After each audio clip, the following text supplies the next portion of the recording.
우리 오늘은 승천에 대해서 공부를 두 번째 시간 하는데요.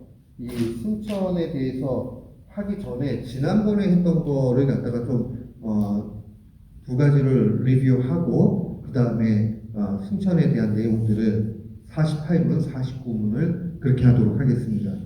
실제로 이제 기독교라고 얘기할 때 이 기독이라는 게 그리스도라는 표현이죠. 이 그리스도라는 이 말 자체가 중요한 것은 예수님이 누구냐라고 믿는 것이 우리 신앙이기 때문에 그래요. 예수님은 기름 부음을 받은 구원자다. 그게 예수 그리스도라는 말이죠. 메시아라는 말이에요. 똑같은 말이에요. 그러니까 우리가 예수님이 누구냐 하는 것을 바로 고백해야 우리의 신앙이 올바른 겁니다. 예수님에 대해서 잘못 고백하면 안 되겠죠. 그래서 수많은 역사의 그 논쟁 가운데서 심지어 한 500년, 450년 정도가 지나서야 비로소 이 예수님이 누구냐 하는 것을 잘 확증해가지고 기록을 하게 됐어요. 그래서 오늘 그 내용들을 좀 하고 그 다음에 예수님의 승천에 대해서 보도록 하겠습니다.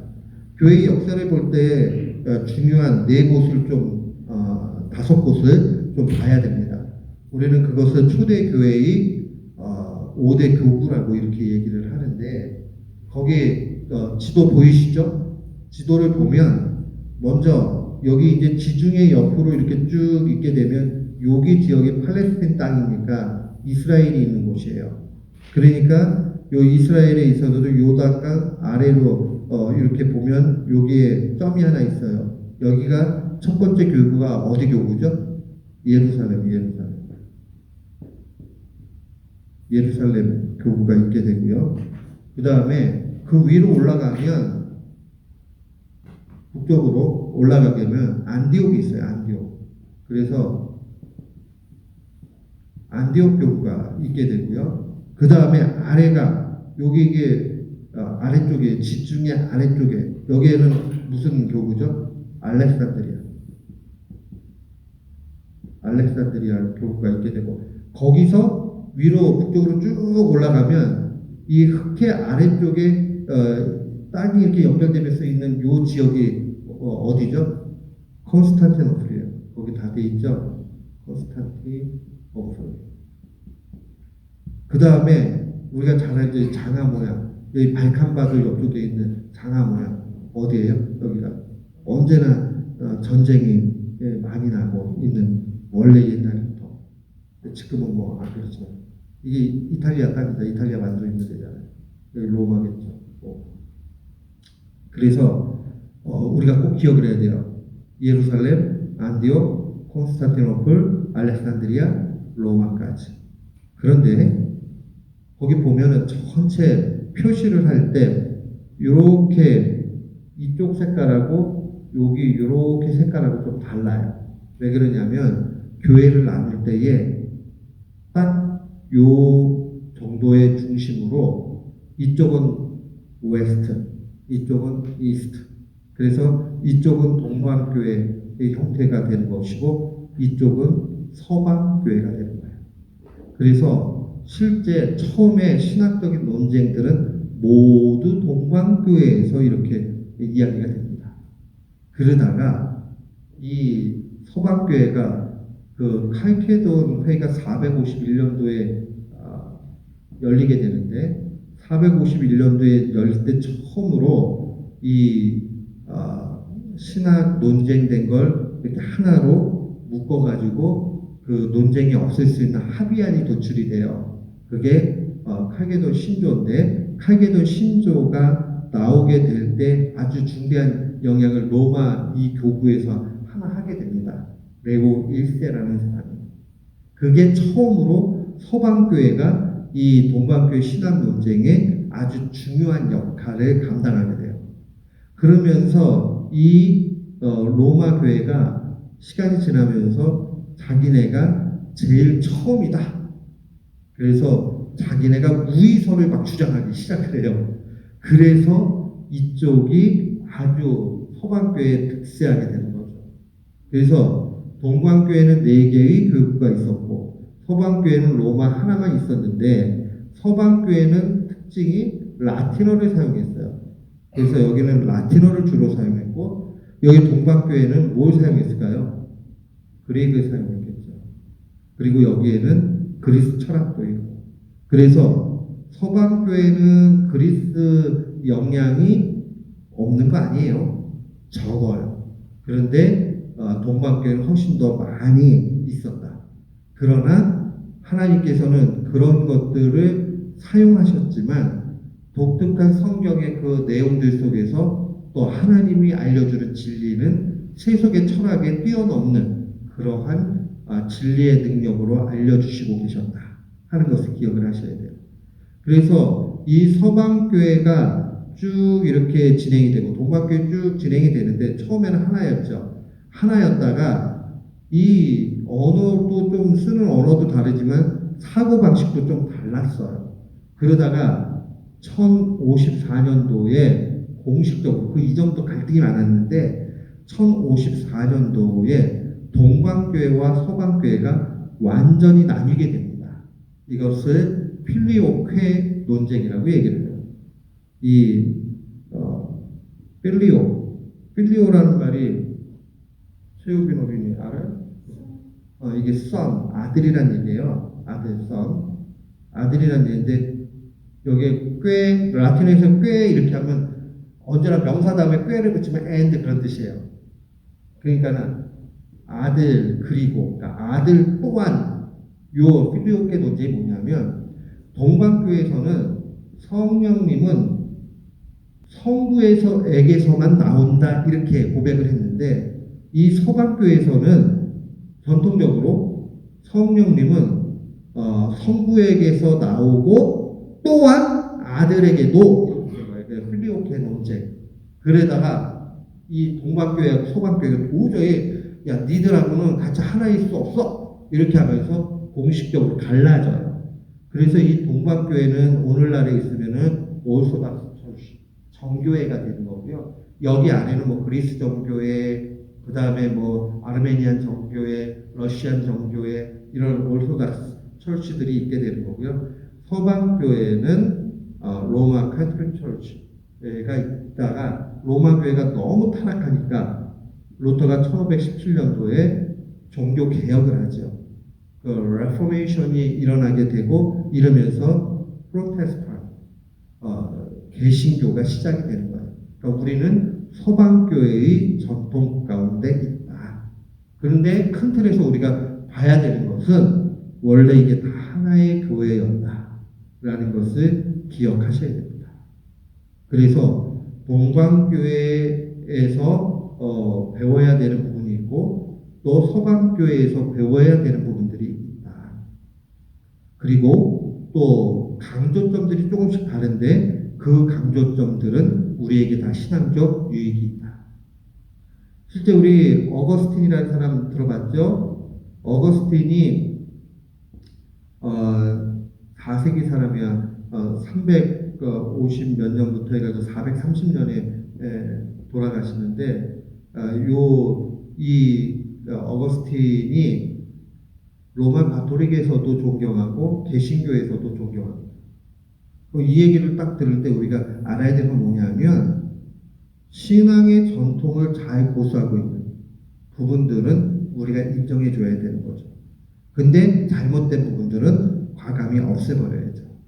이거는 우리가 함부로 못하니까 실제 교회를 연구하고 한 신학자들에게 도움을 받으면 되고요. 우리는 성경이 알려주는 그 진리 가운데 제대로 배우면 되겠다 하는 것을 기억하셔야 됩니다. 그런데 나중에 한 번 더 얘기하겠지만 이 안디옥 신학은 아주 대표적인 사람이 네스토리우스라는 사람이 있어요. 네스토리우스가 있었는데 이 사람이 나중에 그 이단으로 정죄가 돼요. 근데 초대교회의 이단은 오늘날 이단하고 달라요. 초대교회의 이단은 조금 신학적으로 잘 못 본 부분들이 있는 거지 지금같이 완전히 사이비 종교 집단 같은 그런 게 아니에요. 잘못 본 부분들이 있어요. 근데 기독교 역사상 가장 억울한 사람을 꼽으라고 그러면 모든 사람은 네스토리우스라고 얘기를 해요. 왜냐하면 정치적으로 조금 희생당한 부분들도 있어요. 근데 요 네스토리우스 후예들은 신학적으로 완전히 잘못됐어요. 그 얘기를 좀 이따 할 거예요. 그래서 요 안디옥 신학은 옛날부터 어떤 식이 되냐면 네스토리우스가 이단으로 정제되고 나서 그 후예들부터는 다 뿔뿔이 흩어져요. 그래서 이 사람들이 저쪽 아프리카에도 영향을 주게 되고, 근데 가장 예루살렘에서 가깝기 때문에 히브리적인 성격을 가지고 있는데 참 안타까운 게 뭐냐면 이단으로 정제되고 나면요, 그 다음에는 책을 다 불살라버리고 막 이래요. 그러니까 이 사람들이 주장했던 내용들을 제대로 알 길이 없어요. 다만 알 수 있는 거는 정통이라고 얘기할 수 있는 사람들이 네스토리우스는 요거하고 얘기를 했어. 그런데 그거 잘못됐어. 이렇게 글로 남길 거 아니에요. 그럼 그런 거 보고 이 사람이 이런 얘기해가지고 잘못됐구나. 그 정도를 알 뿐이에요. 그러니까 안디옥 신학은 오늘날에 좀 잘 이렇게 세우기가 어려워요. 그런데 이 이스라엘 땅에 이 북쪽으로 올라가면 오늘날에 요 북쪽이 어디냐면 시리아예요. 지금 시리아 난민들이 있고 되게 그러잖아요. 시리아는 자기네 언어와 문자가 있어요. 시리악이라고 얘기하는데, 그래서 이 안디옥은 대체로 시리아를 갖다가 시리아어를 사용해가지고 기록을 했어요. 제가 혼자 좀 시리악을 공부해 보려고 막 이렇게 하다가 그거 하는 것보다 남이 해놔가지고 영어로 번역해 놓은 거 공부하는 게 낫겠더라고요. 그래서 하다가 말아버렸어요. 근데 꼭 그 글씨가요, 저기랑 비슷해요. 아랍어 같이 그래요. 이렇게 붙여가지고 쓰면 또 모양이 약간 바뀌고, 근데 재밌어 보이긴 하더라고요. 근데 요 신학은 많이 이쪽 저쪽으로 간다. 아프리카는 이쪽으로 또 영향을 주고요. 그러나 가장 히브리적인 색깔들을 잘 가지고 있다. 그리고 옛날부터 이 콘스탄티노플하고 알렉산드리아는요, 서로 이 동방의 그 기득권을 갖고자 라이벌 관계가 있었어요.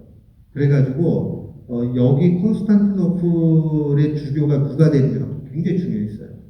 그러니까 알렉산드리아는 전통적으로 아주 강력했고, 그래서 알렉산드리아 학파가 있고, 그 다음에 안디옥 학파가 있어요. 여기랑 가까운 학파, 그 영향을 또 받아서. 그래서 요 두 학파 간의 갈등도 있었다 하는 것도 염두에 두면서 이 예수님에 대한 기독론이 잘못되면 뭐가 문제인지를 한번 살펴볼게요. 자, 예수님이 누구시냐라고 이렇게 얘기를 할 때 우리는 통상적으로 예수님에 대해서 어떻게 이야기할 수 있어요? 제일 먼저 얘기할 수 있는 게 예수님은 하나님과 관련해 가지고 제2위 하나님이시다. 이렇게 얘기할 수 있죠.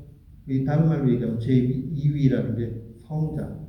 이게 제1위, 2위, 3위가 이게 등급을 얘기하는 게 아니에요. 1, 2, 3 그냥 얘기한 거예요. 근데 성부, 성자, 성령 이렇게 우리가 표현하니까 제2위다 이렇게 얘기해요. 성자, 하나님. 다른 말로 얘기하면 예수님은 하나님이시다. 이거 세타 표시하는 게 그냥 데우스 약자로 그냥 하나님 이렇게 얘기해요.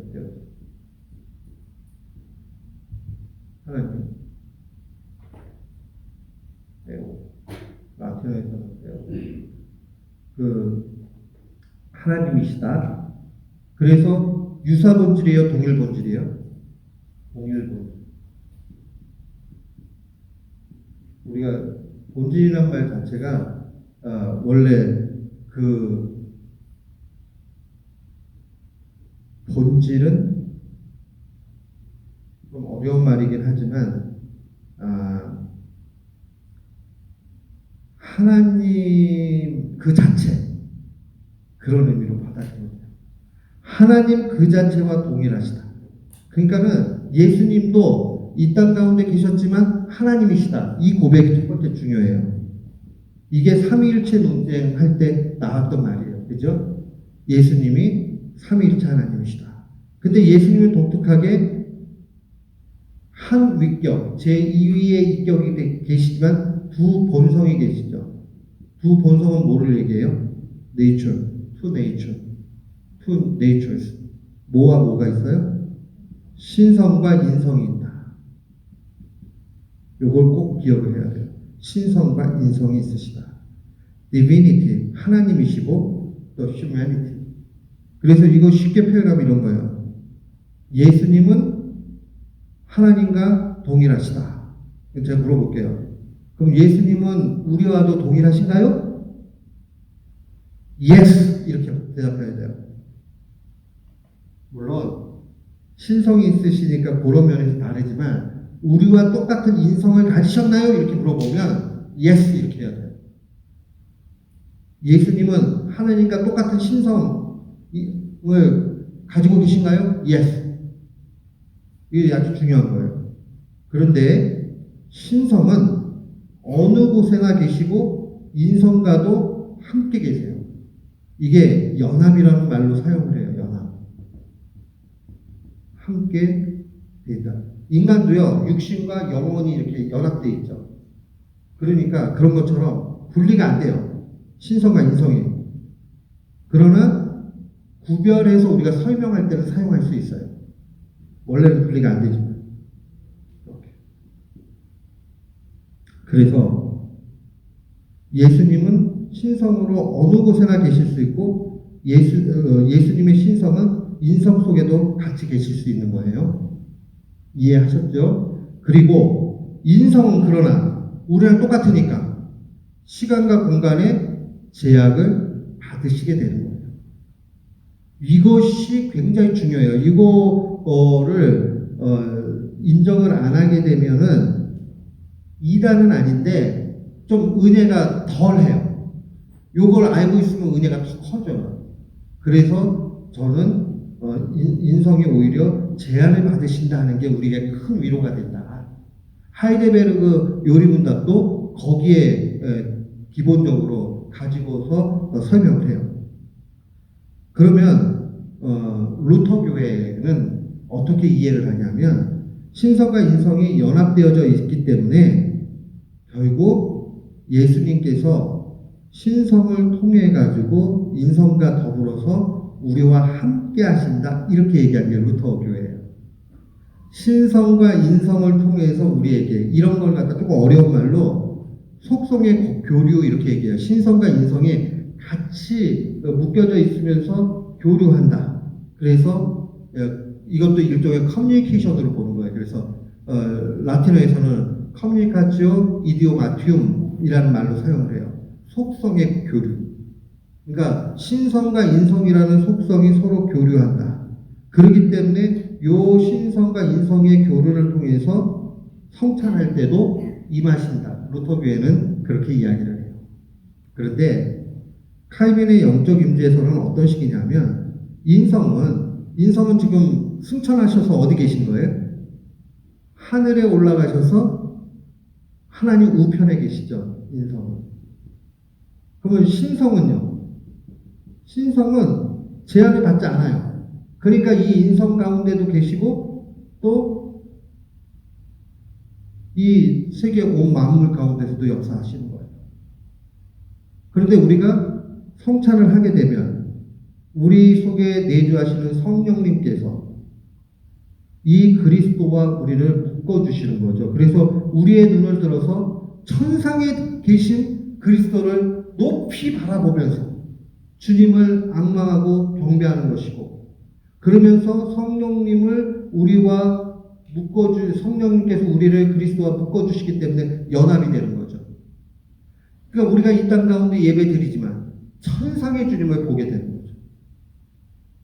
우리의 영혼이 지금은 제한적으로 천상의 그리스도를 다 볼 수 없어요, 눈으로. 그러나 우리의 영혼이 올라가는 것으로 그렇게 이해할 수도 있다. 그리고 영적으로 우리와 함께 하시기 때문에 영적 임재설이다 이렇게 얘기하는 거예요. 자, 이게 왜 그렇게 중요하냐? 이제 이런 질문을 하기도 해요. 그러면 인성이 하늘에 계시니까 예수님께서 분명히 임마누엘, 내가 너희와 항상 함께하겠다 라고 약속하셨는데 천상에 계시고 우리는 땅에 있으니까는 함께 못하시는 거 아니냐 이렇게 얘기한단 말이에요.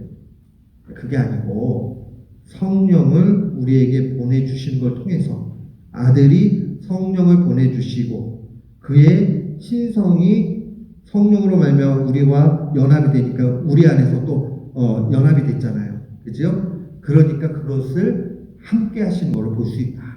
이렇게 설명할 수 있죠. 우리의 눈은 언제나 천상을 바라보게 되고 그 다음에 우리의 영혼이 천상을 바라보면 동시에 이 땅에 몸이 있지만 이 몸 가운데 그 성령님이 함께 하시는 걸 통해서 그리스도가 우리와 함께 계시는 것을 함께 느끼는 거죠. 그러니까 성령님이 안 계시면 예수 그리스도를 우리가 느낄 수가 없다 이렇게 얘기해도 틀림이 없어요. 그러니까 성령님이 그렇게 중요한 역할을 하신다 하는 것을 바라봐야 됩니다. 그래서 예수님의 지금 설명한 요 개념들 좀 기억을 하시면서 사람들이 오해할 수 있는 게 뭐겠어요? 예수님의 그 하나님과 동일하다 하는 것을 잘못 가르치면 아리우스라는 사람과 같이 유사본질로 얘기할 수 있어요. 유사라는 말은 100%가 아니라 한 90% 뭐 이런 식이에요. 비슷무리하다. 90%는 하나님이 맞는데 100% 하나님이라고 얘기할 수는 없어. 이게 아리우스예요. 그렇게 얘기하면 안 되고 예수님은 100% 하나님이시다. 그러니까 아리우스는 이단으로 정죄가 돼요. 이렇게 하기 위해서 잘못되었다. 그래서 아리우스주의는 이단이다. 그러면 이제 그 다음에 예수님에 대한 오해가 또 있을 수 있죠. 두 가지 본성을 가지고 두 본성이 뭐라고 그랬어요? 신성과 인성. 근데 이 두 가지가 연합되어져 있는데 요거에 대해서 오해를 할 수 있죠. 요 두 본성에 대해서 오해를 할 수 있는 부분들이 역사상에 계속 나왔어요. 그래서 이 안디옥 신학의 대표적이었던 네스트리우스는 특별히 이 예수님의 인성을 많이 강조를 하는 부분들이 있었어요. 그리고 알렉산드리아는 이 신성을 더 강조하는 그런 경향성들이 있었다 하는 것이 거기 이제 나옵니다. 거기 이제 보면은 예수님의 두 본성에 대한 오류, 인성에 대한 부인, 이거 지나치게 신성을 강조하다 보니까 우리도 이런 실수 잘할 수 있어요. 하나님에 대해서는 막 이렇게 하는데 인성에 대해서는 이게 하나님이시니까 예수님 하나님이시니까 되지 이런단 말이에요. 예수님도 가시에 찔리시면 피가 나오시는 우리와 똑같은 분이었다 하는 걸 보면서 자 영지주의는 초대교회 이단 중에 이건 진짜 완전히 사이비 그 다음에 완전히 이단이에요. 오늘로 봐도 이 사람들은 뭐냐면 이원론, 듀얼리즘에 빠져 있었어요. 이거 영육 이원론이라고 이렇게 쓰거든요. 왜 이렇게 쓰느냐? 영은 선하고 육은 악하다 이렇게 얘기해요. 듀얼리즘이라는 거는 상대적인 개념을 두 개로 딱 나눠가지고 설명하는 거예요. 이원론이에요. 듀얼리즘인데 영은 선하고 육은 악하니까 예수님이 육신을 가지고 왔어요? 안 오셨어요? 육신을 가지고 왔으니까 영지주의자들 입장에서는 말이 안 되는 거예요. 아니 어떻게 악한 몸을 가지고 왔어? 그러니까 자기가 이제 고민을 해야죠. 육신으로 오신 거는 눈으로 보였던 건 맞는데 그건 진짜로 보인 게 아니야. 가짜로 보였어. 그래서 가짜라고 얘기할 때 그 다음 나타날 현자 가짜로 나타나셨다. 그래서 도케티즘이라고도 얘기하고 도케시즘 이 가현설을 주장을 합니다. 그래서 거기에 이제 개념을 보면 그리스도는 육신을 입을 수 없다. 오직 영혼과 신과의 연합만이 중시된다. 육체를 부정하는 거죠. 우리가 인성이 있다는 건 인성은 또 두 개로 나뉘죠. 뭐와 뭐가 있어요? 육체가 있고 영혼이 있죠. 그런데 영지주의자들은 육체로 보인 거는 진짜가 아니다. 이거는 가짜다. 그러니까 신성하고 영혼이 연결되어져 있다. 이렇게 얘기해요. 그러니까는 예수 그리스도께서 이 세례를 받으실 때 그때 신성이 임하게 된다. 이렇게 얘기를 하고 그 다음에 예수님께서 십자가에 못 박히기 전에 이 그리스도의 신성이 떠나가게 된다. 이런 식으로 나눠가지고 얘기하는 거죠. 그래서 십자가에 달린 것도 가짜였다. 그러니까 눈으로 볼 때는 진짜 달리신 거지만은 그거는 육체가 달렸다라고 볼 수 없다. 왜요? 영육 이언론이니까 그리스도가 육신으로 오면 안 되니까 그런 얘기를 한 거예요. 이런 이단들이었고요. 그 다음에 이제 아폴로나리스라는 이런 사람들은 뭐냐면은 이 반대로 오히려 이 인성이 이 신성의 흡수가 되는 형태예요. 신성만을 강조하다. 그러니까는 육신을 입으신 로고스다. 그렇게 이야기를 하면서 참 사람이라는 걸 갖다가 부인하죠. 그러니까 육체로 오신 것을 완전히 부인한 건 영지주의인데 이들은 육체로 오신 걸 인정을 하는데 그 육체의 강조점이 적고 이 신성의 강조점이 강한 거예요. 이런 경향성이 알렉산드리아 신학에 아주 잘 드러납니다. 그래서 예수님의 인성 자체가 불완전한 인성이다 라고 얘기해가지고 두 본성을 얘기하는 게 아니라 그럼 이 두 본성이 되면은 이거는 그 양성론이 되잖아요. 두 개니까 두 개의 성론. 근데 그게 아니고 신성이 인성을 흡수해 버리니까 하나가 되니까 단성론이 되죠. 일성론이라고도 얘기해도 돼요. 그렇게도 써요. 단성론이 돼요. 그러니까 예수님에 대해서 신성 100%, 인성 100% 이렇게 균형을 잡아줘야 되는데 사람들이 처음에는 신학적으로 이런 게 정립이 잘 안 돼 있으니까 신성이 인성을 흡수를 하든지 인성이 신성을 흡수를 하든지 이런 경향이 나타나게 된 거예요. 그래서 이 알렉산드리아는 신성이 강조됐고 반대로 안디옥 쪽에서는 인성이 강조됐다. 안디옥 신화가 콘스탄티노플 주교였던 네스토리우스 사상과 맥을 같이 한다. 그렇게 보시면 됩니다. 그 내용이 그 다음에 나타나게 돼요. 그래서 이 알렉산드리아의 아주 총주교였던 사람이 시릴인데 이 시릴, 키릴로스라고도 발음해요. 근데 이 사람이 말씀이 성육신 하신 분이다라고 얘기를 하면서 이 신성이 육신을 입고 오셨다라고 얘기하면서 이 시리에게 있어서는 신성이 강조되고 있죠. 그래서 신성이 강조되면서 모든 신자도 영생의 소망을 가질 수 있도록 그렇게 아주 좋은 이제 그 강조점을 놓은 게 된 거죠. 근데 이제 네스토리우스하고 시릴은 아주 정치적으로 라이벌 관계였어요. 또 이 아까도 얘기했지만 그 학파끼리도 라이벌이라고 그랬잖아요. 그래서 안디옥 신학의 대표적이었는데 이 사람의 아주 좋은 특징 중에 하나는 뭐냐면 그리스도의 인성을 아주 강조하게 되죠. 그래서 신성이 오히려 인성에 흡수되는 경향이 있어요. 그가 아주 공헌한 것 중에 하나는 이런 게 있어요. 그리스도께서는 그의 완전한 순종으로 우리의 불순종을 완성시켰다. 그러니까 순종하신 거는 이 땅에 오셔가지고 오시는 것도 순종이었고 눈으로 보여지는 순종의 모든 모습들이 다 보이잖아요. 나의 원대로 나오시고 아버지 원대로 하시고 아버지의 뜻대로 내가 하나이다. 다 주님이 순종하셨단 말이에요. 그러니까는 그게 우리의 불완전한 것들을 완전하게 보여주셨다. 그래서 단성론으로 키릴로스는 신성을 강조한 단성론, 네스토리우스는 인성을 강조한 단성론 이렇게 가게 되죠. 이렇게 가다가 칼케돈에 가가지고는 요 두 가지를 잘 조화를 이뤄가지고 참 하나님이면서 참 인간이다 하는 것을 정확하게 정리를 해요. 근데 아쉽게도 그 칼게돈에서는 이 네스토리우스는 이단으로 정죄가 돼요. 왜 그러냐면 네스토리우스에게는 이 인성의 부분들이 강조하다 보니까 마치 하나님을 인정 안 하는 것처럼 그렇게 오해가 된 부분이 있어요.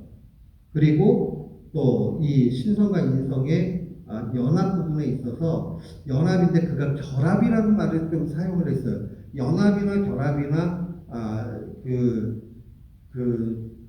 크게 잘못된 그런 표현은 아닌데 따지다 보면 결합이라는 거는 아주 개별적인 것들이 딱 이게 그 어셈블 될 때 결합이라는 말을 사용하잖아요. 근데 연합이라는 것은 이 두 가지가 하나를 이렇게 잘 이루어 가 있는 상태를 얘기하는데 그 단어들 때문에 오해가 된 부분이 있어요.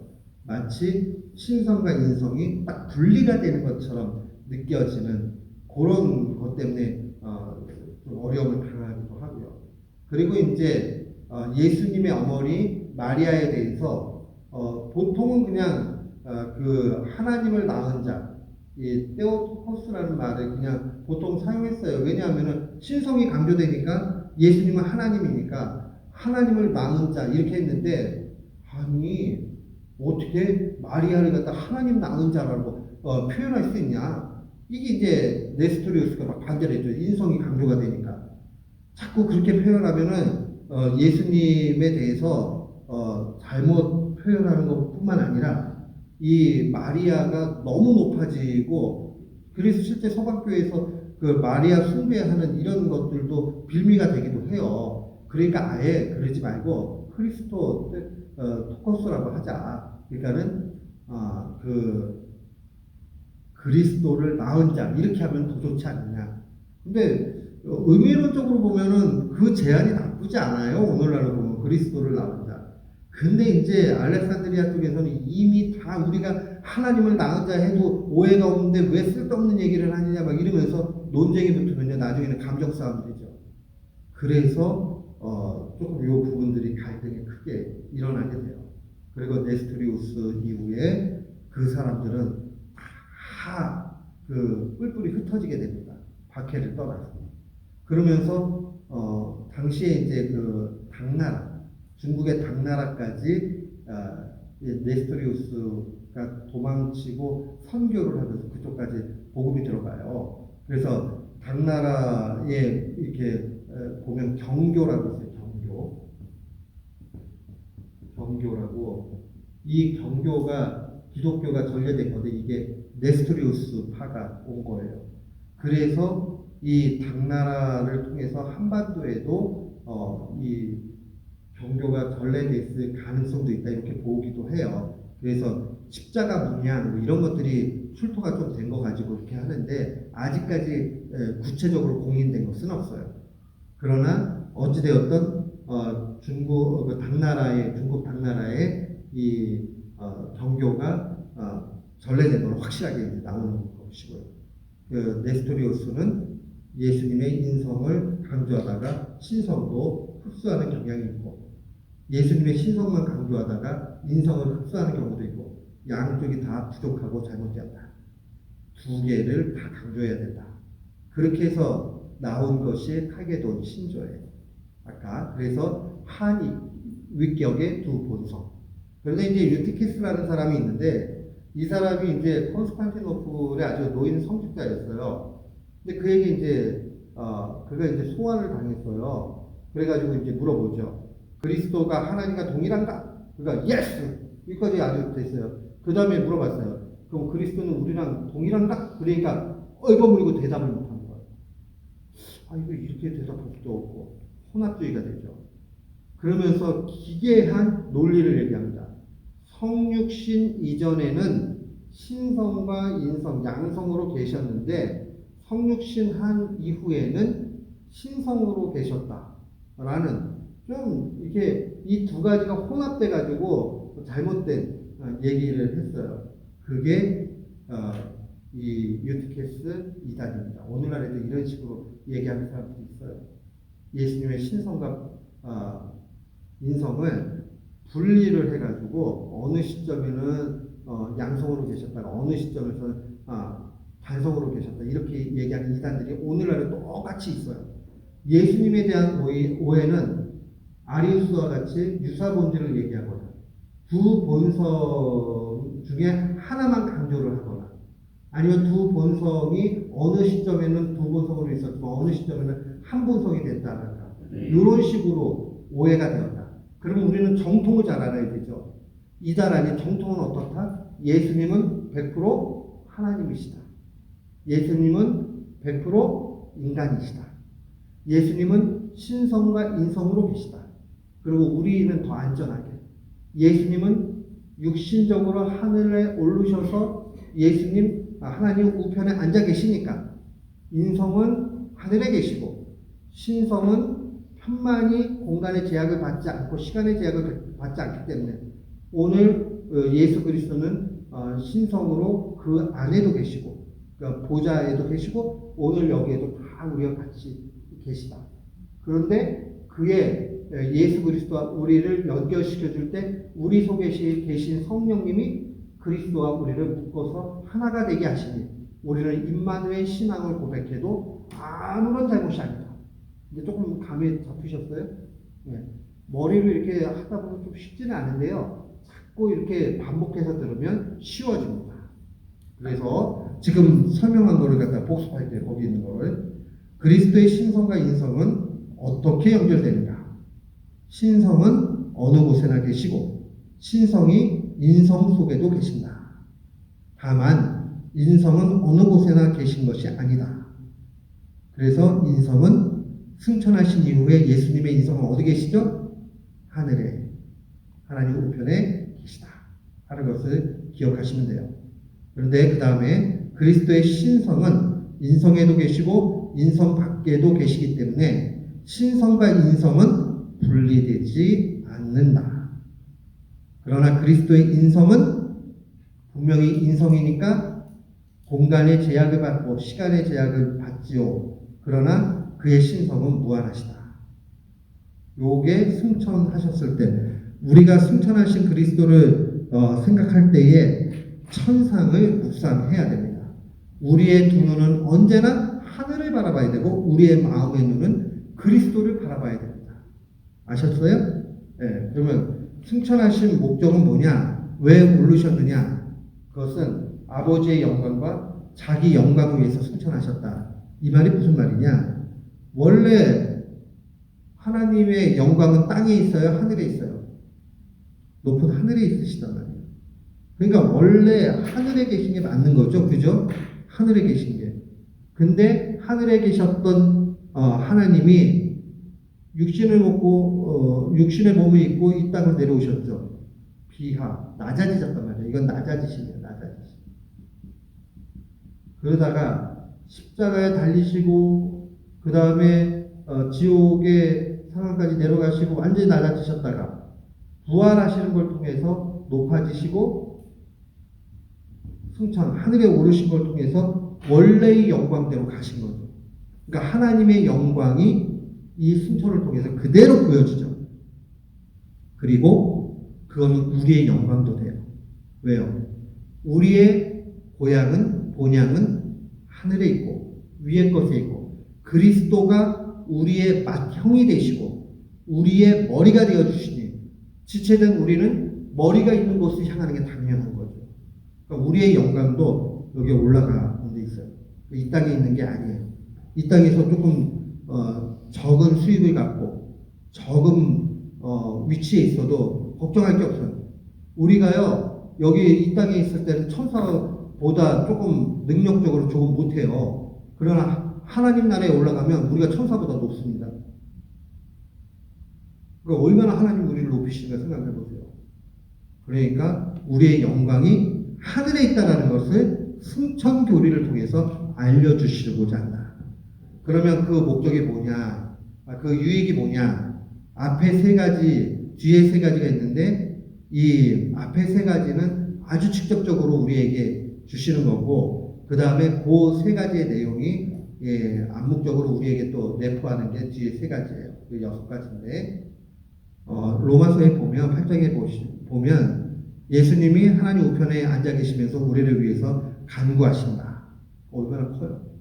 그리고 예수님이 죽으신 다음에 부활하셔서 하늘에 오르심과 같이 우리도 반드시 하늘로 간다.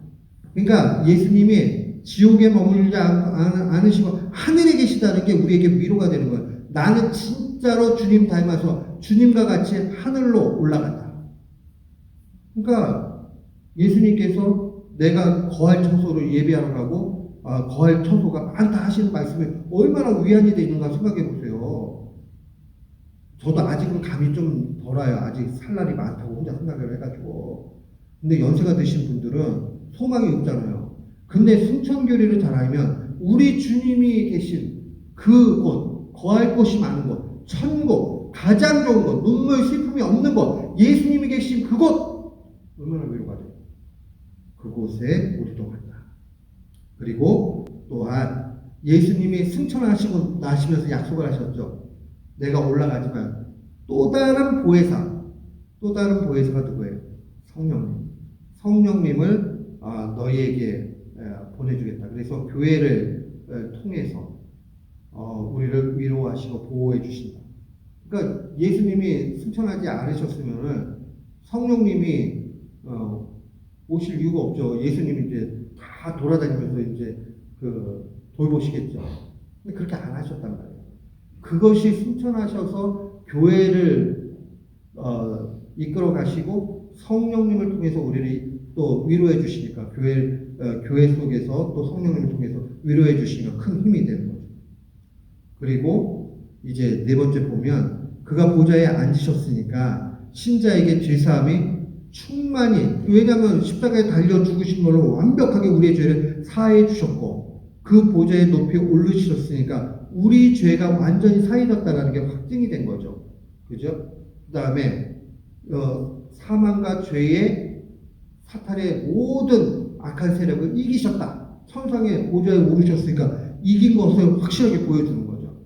마지막으로 성령님이 우리와 함께 하신다는 게 큰 위로가 된다는 거죠.